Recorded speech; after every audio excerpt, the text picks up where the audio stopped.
বেড়েছে, তাই না? স্পিরিট রাখতে হবে। বাংলাদেশকে সঠিকভাবে সঠিক জায়গায় জিয়াউর রহমানের চিন্তায়, দেশনেত্রী বেগম খালেদা জিয়ার চিন্তায়, দেশনায়ক তারেক রহমানের চিন্তায় এই দেশকে যদি গড়তে হয়, এই স্পিরিট থাকতে হবে। এটা চলে গেলে হবে না, স্পিরিট রাখতে হবে। আমরা সবাই ঐক্যবদ্ধভাবে কোনো দ্বিধাদ্বন্দ্ব ভুলে যেতে হবে। নিজেদের দ্বিধাদ্বন্দ্ব ছোটখাটো জিনিস নিয়ে চিন্তা করে লাভ নেই। এখন মানুষের যে প্রত্যাশা, এই ছোটখাটো দ্বিধাদ্বন্দ্বের মধ্যে থাকলে ওরা পিছিয়ে পড়বে। আমি কিন্তু বলতেছি, যারা ছোটখাটো দ্বিধাদ্বন্দ্বের মধ্যে থাকবে তারা পিছিয়ে যাবে, কিন্তু তারা কিন্তু আগাতে পারবে না। বড় চিত্র দেখতে হবে, সামনের বড় চিত্র দেখতে হবে। আমার বক্তৃতা শেষ করছি এটা বলে যে আমরা নির্বাচনের অপেক্ষায় আছি এবং নির্বাচনের মাধ্যমে একটা নির্বাচিত সরকার না আসা পর্যন্ত এগুলো বাস্তবায়ন করা সম্ভব না। এগুলো কোনো অনির্বাচিত সরকারের পক্ষে করা সম্ভব না। এগুলো জনগণের সমর্থন ব্যতীত সম্ভব না। সুতরাং যত তাড়াতাড়ি সম্ভব বাংলাদেশে একটা নির্বাচিত সরকারের প্রয়োজন, এবং সেটা কোন দল চাই না চাই এটা বড় কথা না। গণতন্ত্রের প্রত্যাশা বাংলাদেশের মানুষ আছে। আর কোনো কিছু কথা বললে আমরা দেশের মধ্যে বললেই ভালো।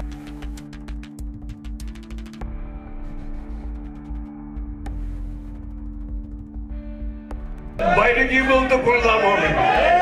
আমাকে বাংলাদেশের মধ্যে বলে এখানে সমাধান করতে হবে, তাই না? আমরা যদি বারবার বাইরে গিয়ে সব কথা বলতে থাকি তো বাংলাদেশের সমস্যার সমাধান হবে? সমাধান হবে না। এইখানে বলতে হবে, এইখানেই সমাধান, বাংলাদেশের মানুষই সমাধান। এবং দিনের সাথে সংস্কার বলেন, বিচার বলেন, যত কিছু বলেন, সমাধান বাংলাদেশের মানুষ। সমাধান দেওয়ার কেউ নাই। সমাধান দেওয়ার দ্বিতীয় কোন অস্ত্র নাই, একটাই।